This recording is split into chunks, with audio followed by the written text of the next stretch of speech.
Welcome back to TalkTickers. Today we're going to be dissecting Novartis' Q3 2024 earnings call, which just wrapped up earlier today. So get ready for a somber yet insightful look at the Swiss pharmaceutical giant's recent performance and future prospects. Absolutely. And we've got the full transcript, obviously, and we've got all the latest stock movements. And, we're ready to break down what matters most for you. Definitely. So, the CEO is highlighting their strong operational performance for the second year in a row, a 10% jump in sales and a 20% boost in core operating income. That's in constant currency. Right. Certainly sounds promising. Yeah, no, it does. And what I find really fascinating here is that, they're projecting this 5% growth trajectory to continue all the way through 2028. So, this quarter's results seem to support that. And it really seems like, they're painting a picture of sustained growth for Novartis. Yeah. Their core margin also expanded to 40.1%.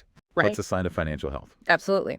Expanding margins while achieving top-line growth like that suggests that they're managing costs effectively. And that's really a positive indicator for investors. Definitely. So let's get into the specifics. What's driving this impressive growth?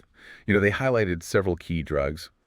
Entresto, their heart failure medication, saw a significant 26% sales increase. Yeah. It's a decade of continuous momentum. It is, yeah. Entresto is a global powerhouse for Novartis. And while it's performing well in the U.S., keep in mind that looming patent cliff in 2025 for the U.S. market. The EU patent is expected to expire in November 2026.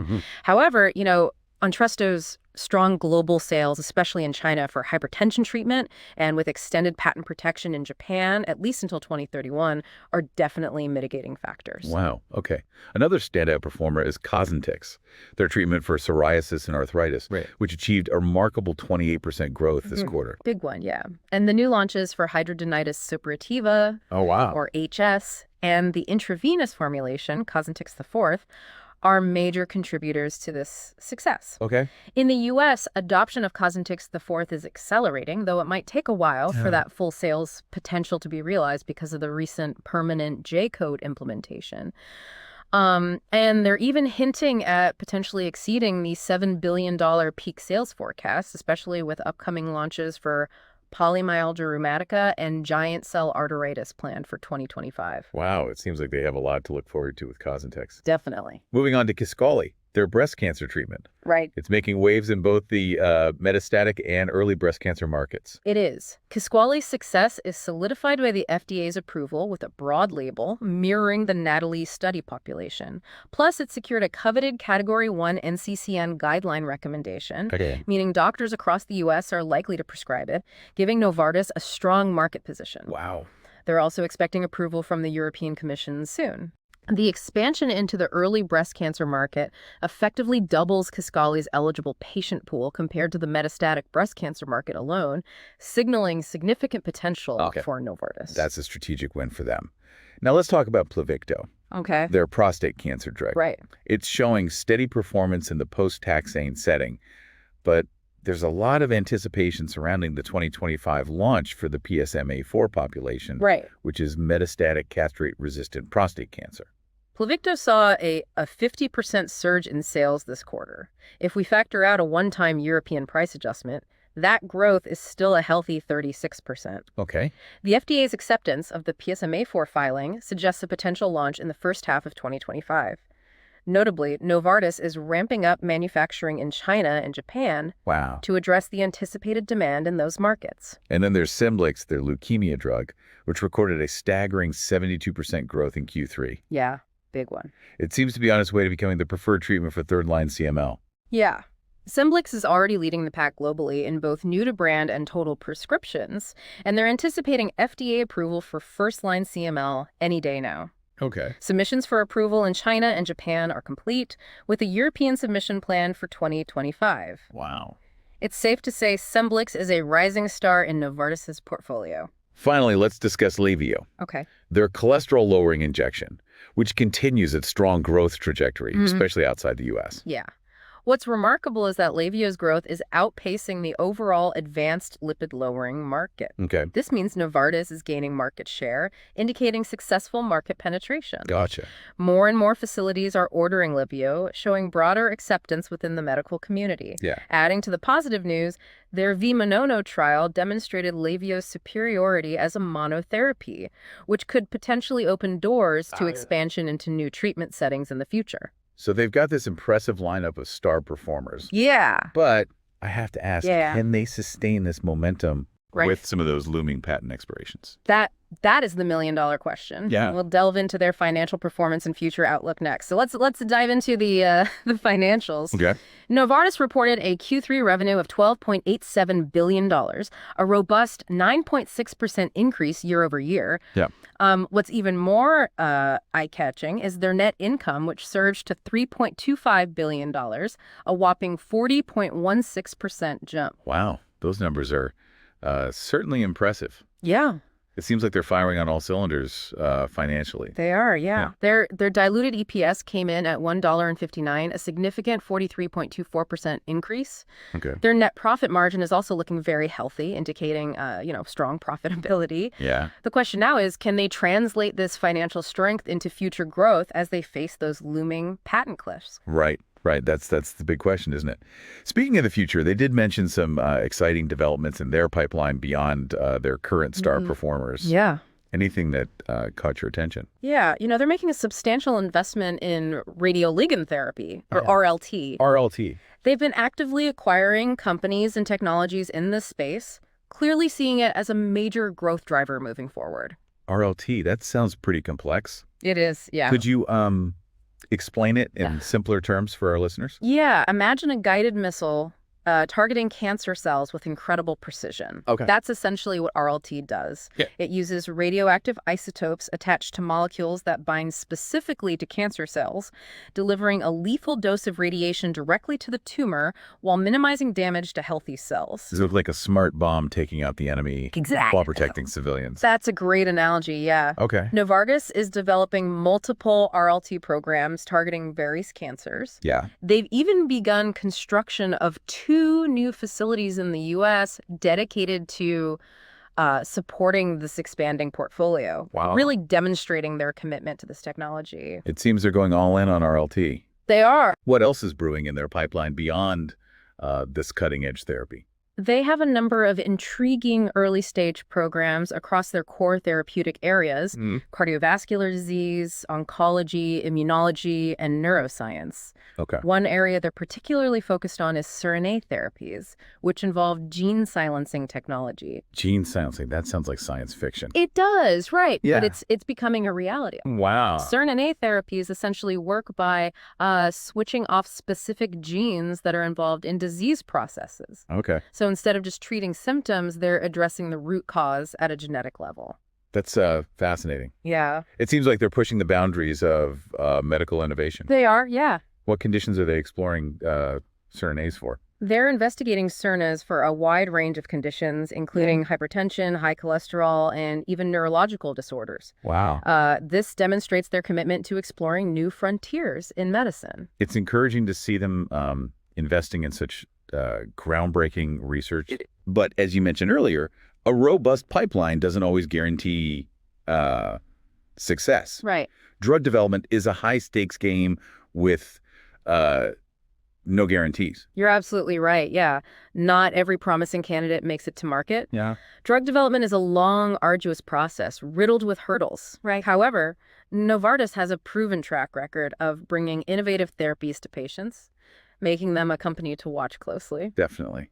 Their commentary on the evolving healthcare landscape was also quite insightful. Yeah. They touched upon the Inflation Reduction Act, or IRA, which is a hot topic in the industry. Right. How does Novartis view the IRA's potential impact? Like many pharmaceutical companies, they have concerns about the IRA's provisions on drug pricing. Yeah. They're actively engaging with policymakers, advocating for modifications that they believe would encourage continued innovation. What specific changes are they lobbying for? One key area is extending the time frame before government price setting applies to small molecule drugs. Currently, it's set at 9 years, but they're pushing for an extension to 13 years, aligning it with biologics. Okay. They argue that this would give companies more time to recoup their substantial investments in drug development and fuel further innovation. That makes sense. Yeah. Developing new drugs is incredibly expensive and time-consuming. It is. Extending that period would certainly provide more breathing room for companies to see a return on their investments. For sure. What other aspects of the IRA are they addressing? They're also advocating for adjustments in how rare diseases are handled under the IRA. Okay. They believe the current framework could hinder the development of treatments for these often neglected conditions. It sounds like they're fighting for policies that strike a balance between affordability and promoting innovation within the industry. Precisely, yeah. They recognize the importance of accessible healthcare, but also emphasize the need for a thriving biopharmaceutical industry that can continue to develop life-saving therapies. Right. It's a delicate balancing act with no easy answers. For sure. Beyond the IRA, what other trends are they watching in the healthcare landscape? They highlighted the growing integration of technology in healthcare, particularly artificial intelligence, or AI. Right. They're leveraging AI across various operations, from drug discovery and clinical trial design to patient engagement. AI is certainly a buzzword these days. It is, yeah. Can you give us some concrete examples of how Novartis is utilizing AI? Imagine trying to find a needle in a haystack. Okay. That's what AI is doing for them. Okay. They're using AI algorithms to analyze massive data sets of genetic information, helping them pinpoint new drug targets, which can significantly expedite drug discovery. Wow. They're also using AI to personalize treatment plans for patients, ensuring they receive the most effective therapies for their specific needs. It sounds like AI is becoming an integral part of their strategy. Yeah. And that's just one aspect of the evolving healthcare landscape. Right. What other key takeaways should our listeners remember from this earnings call? I think the overarching message is that Novartis is a company in transition. Okay. They're facing considerable challenges in the years ahead, especially with those looming patent expirations. Right. However, they also seem well prepared to navigate these hurdles. They do have a diverse portfolio of blockbuster drugs. They do. A robust and innovative pipeline, and a solid financial foundation. Yeah. So there's reason for optimism, right? Exactly, yeah. They're actively investing in new technologies and therapies, positioning themselves for, future growth. Yeah. While there might be bumps in the road ahead, they appear confident in their ability to deliver long-term value for shareholders. What are your thoughts on their overall strategy? Yeah. You think they're on the right track? I believe they're making strategic moves. Okay. They're focusing on their core strengths, investing in innovation, and adapting to the changing healthcare landscape. Yeah. But of course, there are always risks involved. What are some of the key risks they face? The pharmaceutical industry is inherently risky. Right. Drug development is unpredictable, competition is fierce, and regulations are constantly evolving. Yeah. However, Novartis has a proven track record of success and is led by an experienced management team. Yeah. I'd say I'm cautiously optimistic about their prospects. That's a fair assessment. Yeah. We'll certainly be following their progress closely. For sure. Anything else you'd like to highlight before we wrap up? One thing that stood out was their emphasis on sustainability throughout the call. Okay. They're actively taking steps to reduce their environmental impact, improve access to healthcare globally, and promote diversity and inclusion within their organization. It's encouraging to see them prioritize these important issues beyond their financial performance. Yeah, absolutely. It shows they're taking a long-term view, considering the broader impact of their business on society and the environment. This deep dive has been incredibly informative. Yeah, I agree. Thank you for sharing your expertise with us. My pleasure. And to our listeners, thank you for joining us. We hope you found this episode valuable. We'll be back next time for another deep dive into the world of earnings calls. Yeah, it really is. It's refreshing to see a company prioritize sustainability alongside its financial goals. It seems investors are increasingly looking for companies that align with their values. Absolutely, yeah. Corporate responsibility is no longer an afterthought. Yeah, it's becoming a key factor in investment decisions these days. Definitely. Their CEO mentioned plans to provide more detailed 2025 guidance in January. Right. What are you hoping to hear from them then? Well, I'm particularly interested in their strategy for mitigating the impact of those patent expirations, especially for Entresto in the U.S. Will they be able to compensate for potential revenue losses with the growth from their new launches and pipeline products? It's a high-stakes game, especially with their ambitious target of 5% growth through 2028. It is, yeah. And let's not forget their goal of achieving a core operating income margin exceeding 40% by 2027. Right. Accomplishing both will require a near-perfect execution of their strategy. They'll need to be at the top of their game. For sure. Across all areas of their business, from research and development to manufacturing, marketing, and sales. Absolutely. And they can't afford to ignore the constantly shifting regulatory and political landscape, which adds another layer of complexity to the operations. It's a tall order, but they've demonstrated resilience and adaptability in the past. Yeah.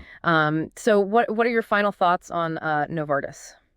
I mean, I think Novartis is a company with a lot of potential. They have a strong foundation built on successful products, a pipeline brimming with innovation, and a clear vision for the future. But they also face significant challenges in the coming years. Yeah. So would you say the outlook is uncertain? I think that's a fair assessment, yeah. But to be honest, that's the reality for most companies operating in the healthcare sector today. Right. It's a dynamic and challenging industry where adaptability and innovation are key to survival. Novartis seems to understand this, but only time will tell if they can successfully navigate these uncertainties and emerge as a leader in the years to come. Well, this has been a fascinating deep dive into Novartis's Q3 earnings call. Thank you for joining us on TalkTickers. Yeah. And sharing your expert insights. My pleasure. Always happy to, break down these complex topics and help investors make sense of the financial world. And to our listeners, we hope you found this analysis valuable. Until next time, happy investing.